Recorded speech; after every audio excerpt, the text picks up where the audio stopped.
So, in the previous lecture we talked about centrifugal force. If you use a rotating frame of reference which rotates about some axis, then from that frame of reference, if you are analyzing motion of particles, you must apply a centrifugal force, which is mass of the particle times angular velocity of the rotating frame squared, and then the distance from the axis, multiply all those things. This much centrifugal force in radially outward direction is needed. So, we have done some experiments and all that. Now, once again look at this rotating frame, and suppose someone is using this rotating frame and analyzing this piece of chalk that is placed here on the table. So, as seen from this rotating frame of reference, the piece of chalk is also going in circle, and that circle will be in the opposite sense in which this disc is rotating. If the disc is going this way in the lab, then in the disc frame everything that is at rest in the lab is going in the opposite way in circular paths. So, let us understand, using all pseudo forces that we know, how this Newton's law is applicable or not applicable, or what kind of extra forces I have to put if I want to use Newton's law to analyze this piece of chalk which is kept at rest on the table from this rotating frame. So, if I draw the diagram, let us say this is that disc, and here is the axis of rotation of this disc, and it is going with some angular velocity omega. So, this disc, this whole disc is rotating in the lap frame. So, if it is going in anti-clockwise sense, this angular velocity vector is coming towards us perpendicular to this plane. So, this is the angular velocity vector. You can take this as x axis, then this as y axis, z axis is away from this plane. So, omega vector is omega in k cap direction, and this is the axis of rotation. And from this frame, now I am using this frame. So, this omega I will just erase. In my frame these things are fixed and other things are moving in opposite sense.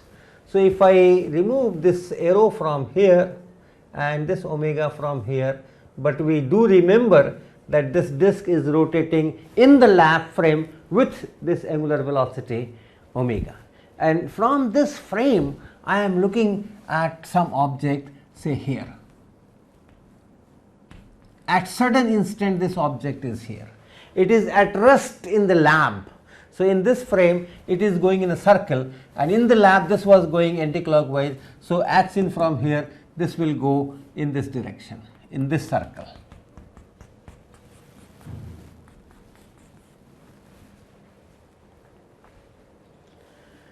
So, what are the forces, real forces?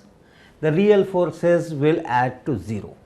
In the lap frame, which I take as inertial, it was at rest, no acceleration. So, all the real forces added together will give 0.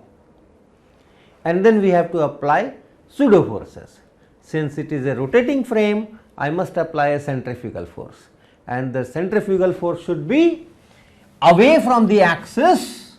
So, when this particle is here, the force should be in this direction, and that is m times omega square times the distance from this axis, this much force outward. So, how do I analyze it? We write mass times acceleration is equal to force, and this force we write in two parts, the actual real forces and plus pseudo forces.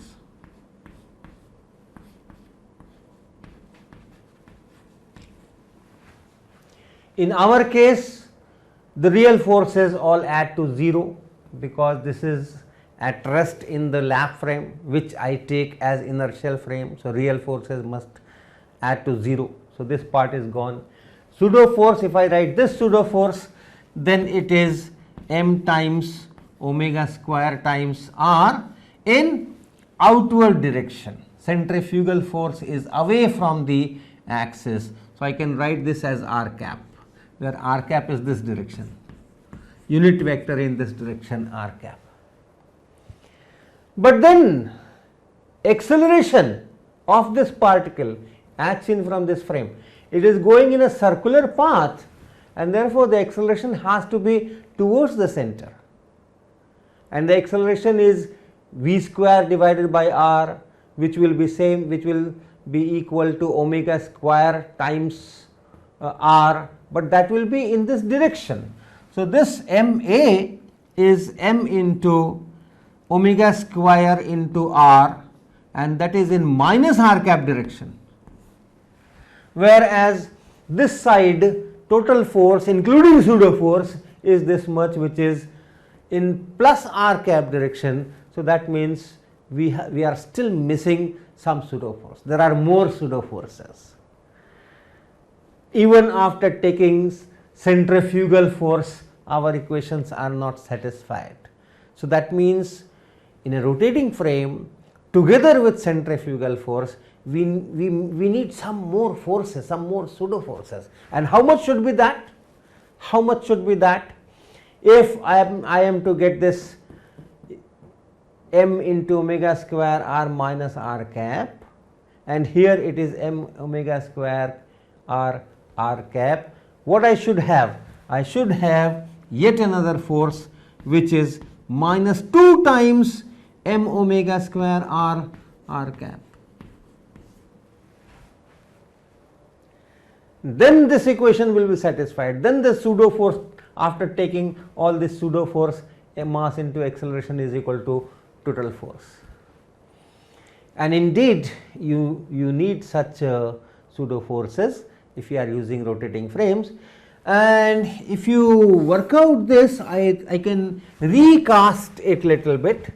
If you see, the velocity is in this direction, this is the velocity at this instant, it is going in this circle. So, you can see, if I write what is omega cross v, what is omega cross v? Omega, remember, is in z direction, this is the direction, this is z direction. So, omega is in z direction, so you can write this as omega k cap, and velocity is v, which is omega times r, and that is in minus phi cap direction. I call it minus phi cap direction this way. This is plus phi cap direction and this is minus phi cap direction, and this is omega square into r. And what is the direction of this vector? This omega vector is in this direction, v vector is this direction, omega cross v will be in r cap direction. So, this is in r cap direction. So, this term here, this yet another pseudo force here, this I can write as minus 2 m omega cross v.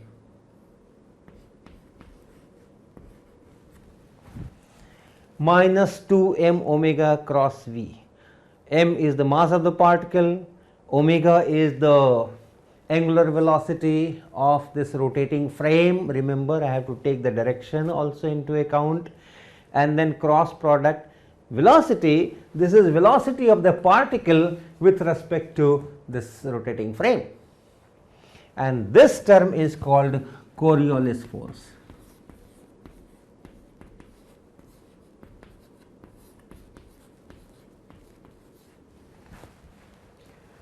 So, in rotating frames of reference, you need centrifugal force, you also need Coriolis force.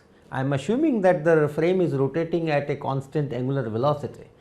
If this angular velocity of the frame also changes with time, you will have yet another pseudo force.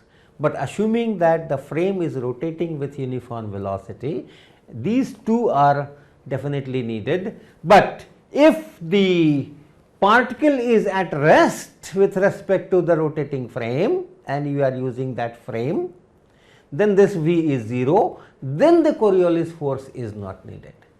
In the experiments that I did in previous lecture, there you notice that this V was 0, whether it was foam particles in tube or other experiments, the velocity of the particle with respect to the rotating frame, either it is 0 or it is parallel to this omega, so that omega cross V is 0, then Coriolis force is not needed, only centrifugal force will do. Okay, so let us do an experiment which will show the effect of Coriolis force. I have this coin in my hand. Suppose I just put it here and rotate this disc, and from this rotating disc we will analyze this coin. So, if I rotate it with some slow velocity, the coin remains at rest in the frame of the disc. It is at the same distance on the disc, it is at the same place. So, if you analyze that, the centrifugal force was there outward. So, that would like to take it away from the axis, but then friction of the surface is there, static friction, and this frictional force is equal to the centrifugal force, and hence the total force is 0, and in this frame this remains at rest. But if we increase the speed so that the centrifugal force m omega square r increases, in that case the static friction will have some limit and after that it will slip. So, let me give it a larger angular velocity, and you can see that this fellow has gone away from the axis. We placed it somewhere here in the middle, and now you see it is at the edge. Let us repeat. I start from here, give it an angular velocity, and you see where this disc is, where this coin is. This coin is right here at the edge. So, from this middle it has gone away. This is centrifugal force, is going away from the axis. But is it going on that radial path? Once it starts going, is there a Coriolis force? Because now there is a velocity with respect to this disc. So, let us to see that path, let me wet this coin in water. So, I wet this coin in water and put that wet coin here, and then give this disc a velocity, and then expectedly as the coin moves on the disc, it will leave a track of water which we can see later leisurely. So, let us do that. So, I rotate it and it has gone out. Let me stop the disc and analyze the path of this coin with respect to this disc. Look at this path, look at this trail of water here. It is not going radially away, it is deflecting in transverse direction. Is this the right direction if I take Coriolis force into account? Let us work it out. I had rotated the disc clockwise as seen by me. So, omega vector is vertically downward, and as seen from this disc, the coin starts in the radial direction because of the centrifugal force.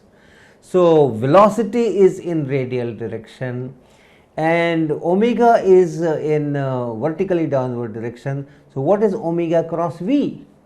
Omega cross V is in this direction towards me, and therefore, minus of omega cross V will be in this direction. That is the direction of Coriolis force, minus 2m omega cross V.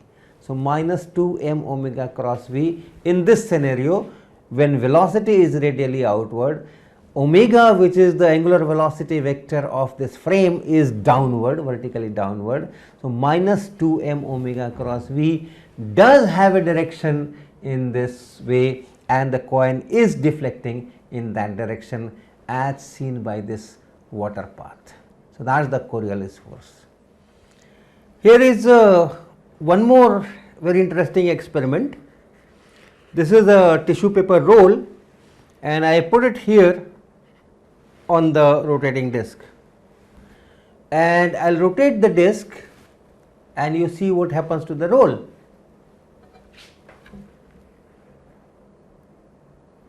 It has opened up.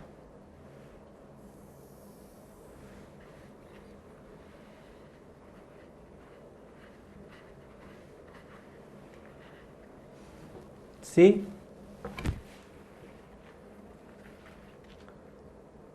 the roll has opened up.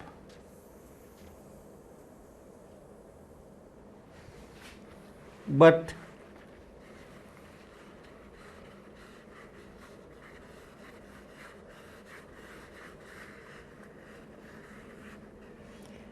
I put it again and again rotate it and see what happens. It does not open up.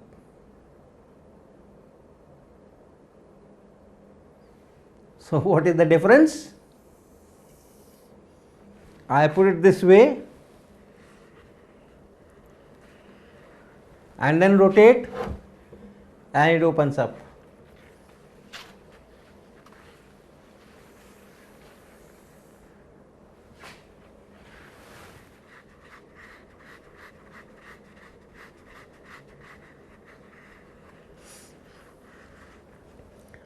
I put it this way and then rotate and it does not open up.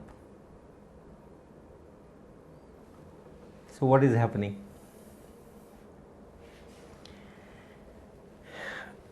As I am putting this on this rotating frame, if I work from this frame, because of the centrifugal force, it goes out radially little bit. But once it goes out radially, gets some speed, velocity is there with respect to this disc in the radially outward direction.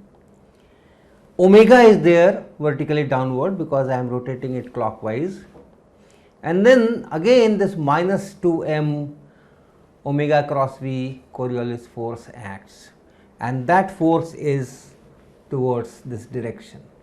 If radially outward velocity and angular velocity vector downward, work out what is minus omega cross V, it is in this direction. So, the force is like this and it does not open up. But if my roll is like this, once again when this disc is rotated from the disc frame, centrifugal force creates some kind of radial velocity outward, and omega is there. Once again the Coriolis force is in the same direction, but if I apply the force in this direction, it opens up. So, it opens.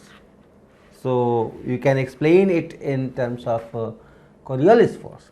So, if I rotate it with my left hand so that it goes in anti-clockwise direction, omega will be vertically upward, and then the Coriolis force direction will also reverse. So, now the Coriolis force will be towards me. If I am looking at this end, the velocity will be this, omega will be this. So, omega cross V with a negative sign will be towards this. So, in this situation it should not open up because the Coriolis force will be in this direction. Let us see. Yes, it did not open. And reverse, do it this way, and with the left hand I will rotate it so that it will go Anticlockwise, omega will be upward, Coriolis force should be in this direction and it should open up. Just see, it does.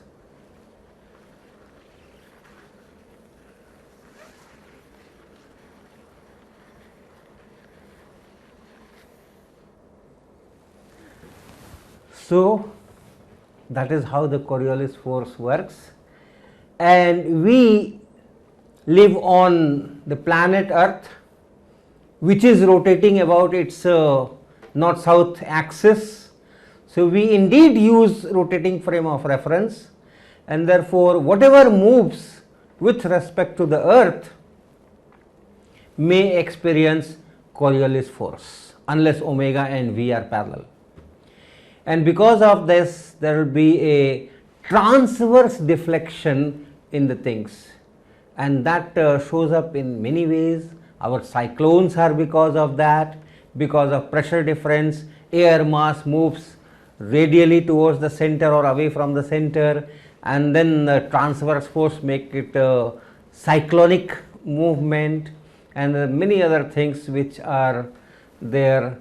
If you project something with a big speed where the range is large, then that lateral deflection can be visible. So all those things are effects of Coriolis force.